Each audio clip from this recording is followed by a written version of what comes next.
Welcome to the Tech Egg. Don't get scrambled. Enjoy the video. Choose powers that are exciting, but come with limits and personal costs to keep tension interesting.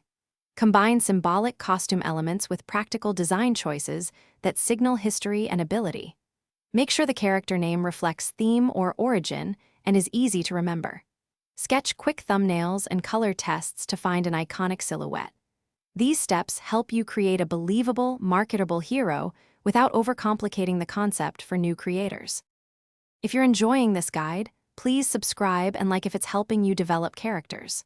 Quick recommendation: read anywhere with the new Kindle Paperwhite.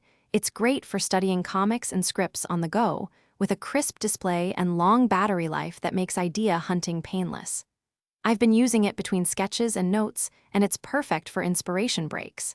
Check the description for the link and other deals. Now let's get back to the video.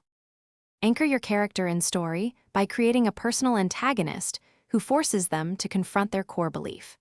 Add a moral dilemma that makes the audience question what the hero will sacrifice for victory. Plan one major turning point that fundamentally changes their goals or relationships.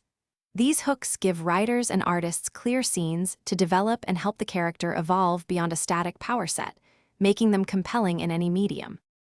Thanks for watching. Consider subscribing if I helped unscramble your problems.